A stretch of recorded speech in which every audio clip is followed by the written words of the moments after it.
Hello everyone, welcome to my channel. Yeah, I've been absent, been busy, and just to be honest with you, been plumb out of whack with my schedule. But if you don't mind, subscribe. I want to let you in on a few things I experienced while I've been in the Philippines, especially in the beginning. Now, I feel like people will probably, some of this will still apply, but some of it has changed. First thing I'd like to experience with you is we rented a house in a nice upper class subdivision, and I applied for internet service, and I got it, and I got this whopping speed of 3 megs and a half a meg upload. That has changed. You get much better now. And one of my first experiences with smartphones here, I purchased one.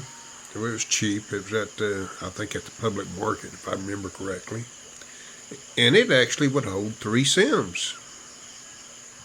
Pretty nice. It was great for texting, but there wasn't nothing smart about that phone. None of the apps worked. It wouldn't even connect to the internet. It wasn't even designed to connect to the internet. It just had the icons. I don't know if those are still available or not, but I look back on it and found it to be funny. I bought it because it had the, at that time I used Skype for phone calls. I had a subscription with it. And that's the main reason I bought it. I was still using Skype at home, even though my internet connection was slow, but I could manage a phone call. I actually had one of those Skype phones that I brought from the States. And it was like a regular cordless phone, but it connected to the internet through my computer. And it worked quite well. Now, we got over the fake phone business. My next experience was in a department store. They handled furniture and stuff like that. And Grace and I had saved enough money to where we could actually buy a bed and mattress and a clothing cabinet and so forth. We actually moved to another location at that time and needed these items. And we were at that department store, and we selected all these items and got them to bring them to the cashier and so forth. We had to wait in line. And when we finally got to the cashier, I had all these numbers written down on paper for the items sitting out there that had to be delivered to our house, which was walking distance. And she punched all these numbers in, and the grand total come up to, I think, around 28,000 pesos. And I got the money out, and I counted it out. And she took my money and put closed on the register. And I looked at her real funny. I said, "What's going on?" She says, "Oh, I got to get management." I said, "Why?" She says, "Well, anytime we hit 25,000, we close the register." Well, she go gets management. It takes about 30 minutes. Not only did she get management, she had to have 3 other managers besides the supervisor. And I swear to this, it was unreal. They counted that money at least 10 times. It took them over an hour to clear the register so they could ring me up. So we spent over 2 hours at that register just to pay in cash for our items that we bought. I don't know if we'll experience that again or not. I've not had to buy from a department store in that amount again. But I thought it was, why you shut everything down? Why can't you just take my money and let me go? No. It's not the way it worked. Now, my next experience is something that is unreal. The following month, I'm pretty sure it was a month later, it might have been 2 months, we wanted a cabinet for our clothes. Again, we're still in the process of getting items from the place we moved into. It was completely unfurnished. And we went to the same department store, and they had a sale on these clothing cabinets at 50% off. The cabinet we was looking at was roughly 7,000 pesos on sale. Regular price almost 13,999 or something like that. And we arrived there, I think it's right around 4 p.m. in the evening. And, you know, we seen these signs and banners up, you know, big sale, big promo. And had a young man helping us. And I asked him, did he have one of these in a box? Because the only way we could get it into our bedroom, because we had to go upstairs, was to be in a box and assembled upstairs. There's no way we could carry a fully assembled cabinet up those steps, because there's one part of there, the ceiling was low, and it just wouldn't go, period. It just won't fit. And I knew this because we never got a queen size mattress up there. It was a struggle. But anyway, the young man goes back in, you know, time rolls off and everything. He finally comes back, and it's about 20 minutes to 5, thereabouts. I know it was less than 30 minutes to 5 p.m. Now, the reason I'm focused on is 5 p.m., you'll see what I'm talking about. So I take the little ticket that he gave me for the one he has in stock, that they went and rolled it out front at the cashier's desk, and I stand in line. There's quite a few people in front of me. Well, about 30 minutes later, I finally make it to the cashier. I give her the little ticket. She reads it up, $13,999. I said, no, it's on sale. She looks at me and says, it ended at 5 o'clock.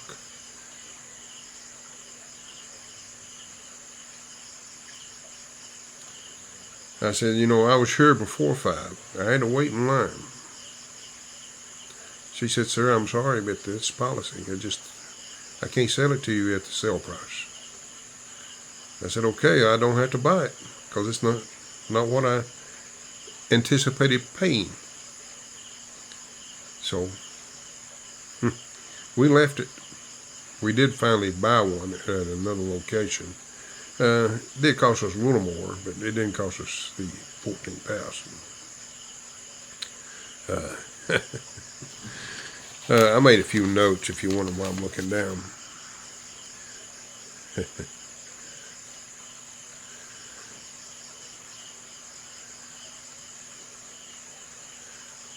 Item difficult. Wow. Oh, here's something we experienced once. We were shopping in the grocery store. And I picked up an item. I can't remember exactly what it was, but it was out of their kitchen items. Probably a can opener or something like that. I don't remember. But it was a small item. And I put it in our basket with our groceries. And we waited in line to check out.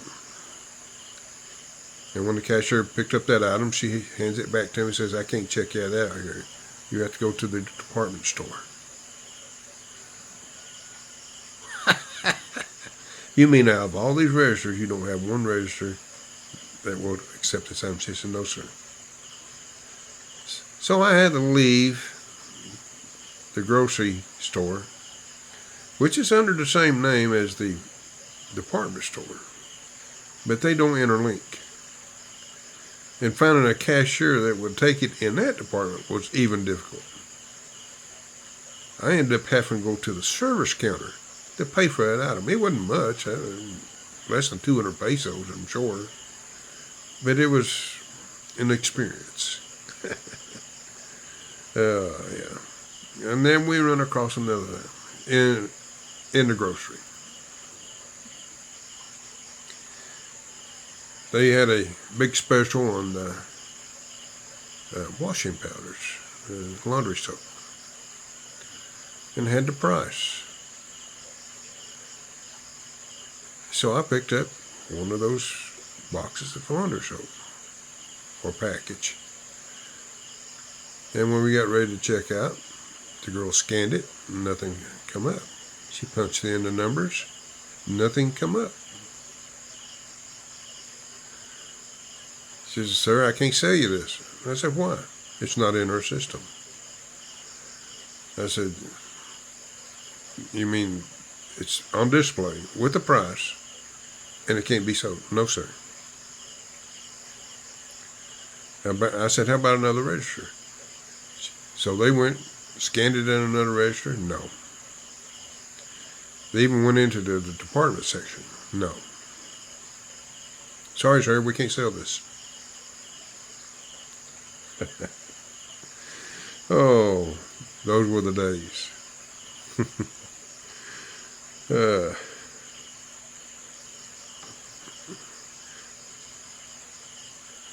Another thing, too, come across my mind. I didn't write it down, but it was strange. When you're buying multiple items of the same item, of course, that has changed now. I've noticed that. But at that time, if you bought, I'll use an example, a carton of cigarettes. That's back when I used to smoke. When you went to check out, guess what they would do? They would open that carton of cigarettes and scan each individual item, pack of cigarettes. Tink, tink, tink. Instead of punching in 10, ever what the item was. They didn't do that.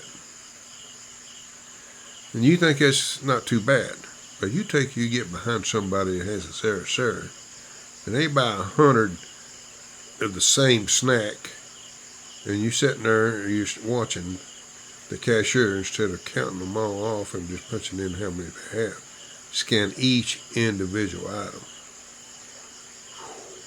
That was tough.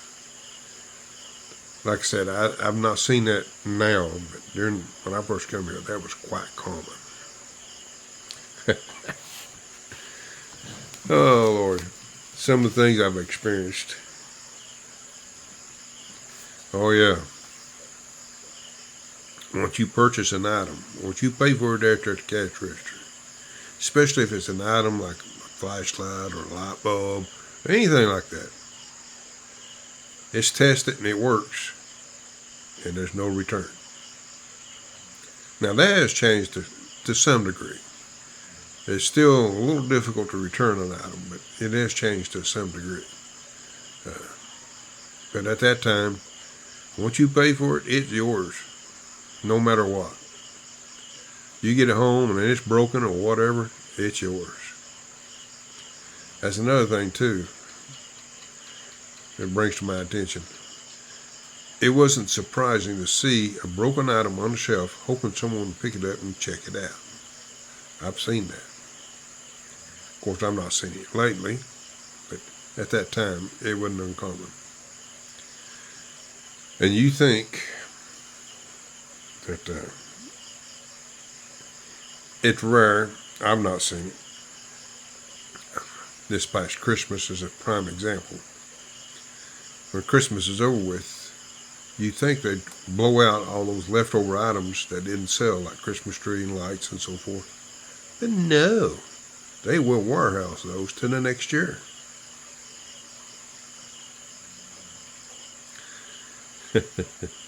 They won't put it on sale. No.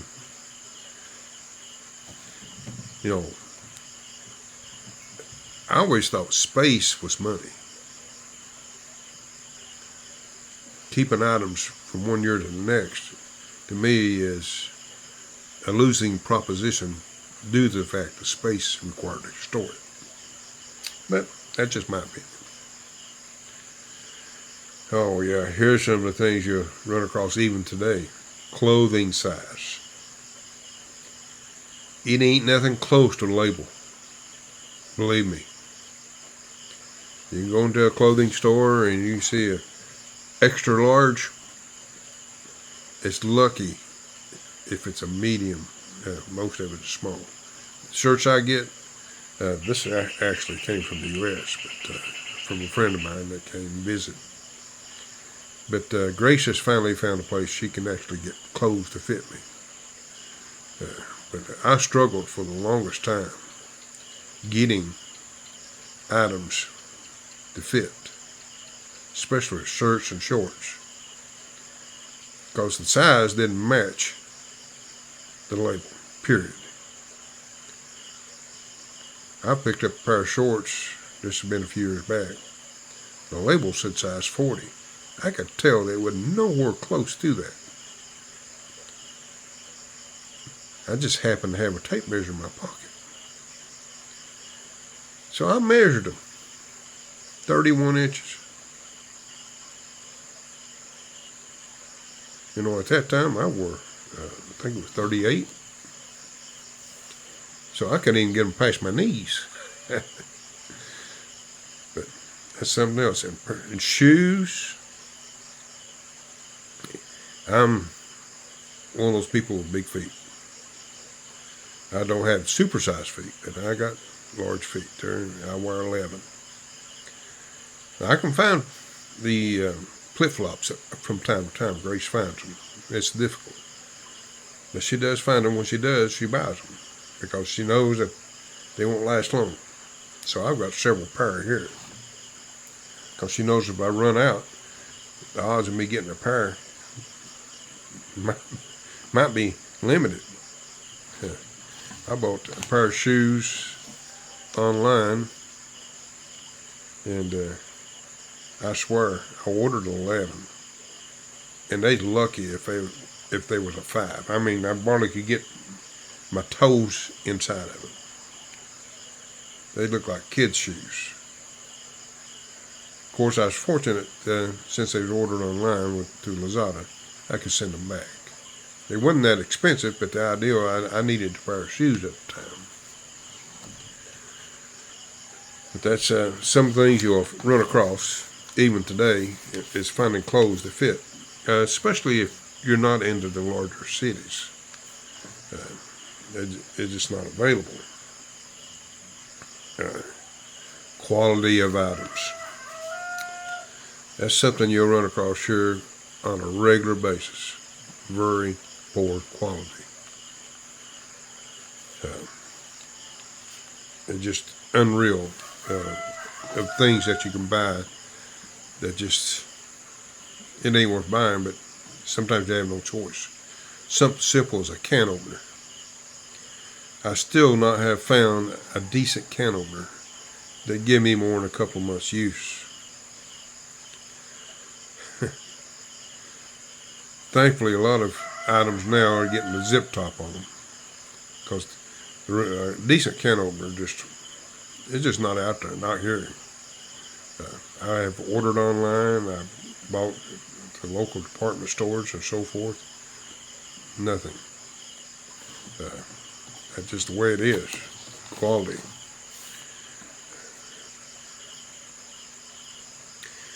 Now, I don't think it is as bad as it was when I first came here. Renting a place. Most required a 2-month deposit plus a month up front. In a lot of cases, you can negotiate and get by with just a deposit in your monthly rent. Now, when your contractor's up, you think you get your money back, wouldn't you? At that time, that was useless. I didn't get mine back. I've seen online where people have got their money back, but it's not that often. In most cases, the people that rent these places out, they got a mortgage on it, and they spend that money, and they just don't have it to return. And that's another thing too, getting something worked on that's difficult too. If you're renting, you need a faucet, whatever. I've been pretty lucky on the places I've rented. I've gotten things repaired. But I've seen online where people have had a real difficult time. And that's sad.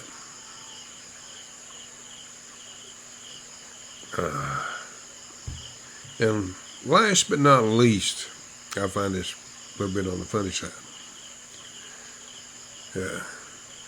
You can be wanting to try to find a location or a resort or someplace you've heard about, and Google Maps is not doing its job, which is pretty common here. And you stop and ask one of the locals for directions. You know, they might be living within a few kilometers of the place you're going to, and they have not a clue. And then there's the language barrier. Now, I'm not talking about English to Filipino. I'm talking about between Filipinos. Especially if you go from one region to the next, the language changes, and they can't communicate between each other.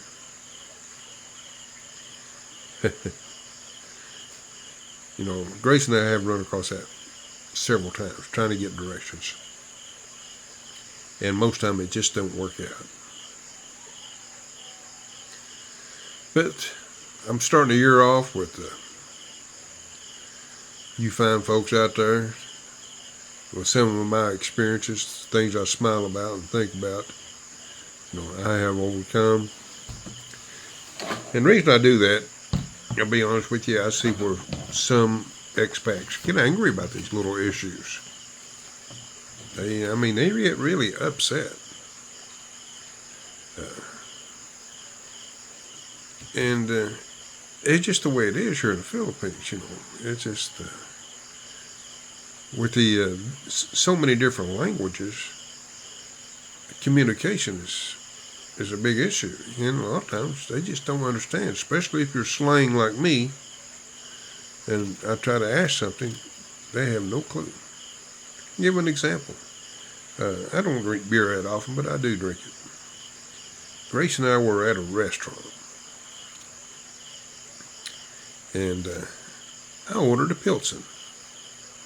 The waitress asked me what I wanted, and I said a Pilsen. Well, she gave me a look like when the headlights hit the deer in the eyes. I said, a Pilsen. I looked at Grace and I said, I don't understand. She looks at the girl and says Pilsen. Oh, okay. I said, wasn't that what I just said? She said, you're a little bit slang. She just didn't understand. It sounded the same to me. But that's some things you will experience. And don't get upset when you experience these things. It's just, they're just too much good things here to let those things irritate you. It's just part of it. The good will outweigh those little things, I promise you. This place, the Philippines, offers so much. And folks, thanks for listening to me rattle and tell you a few things. If you don't mind, if you made it this far, subscribe.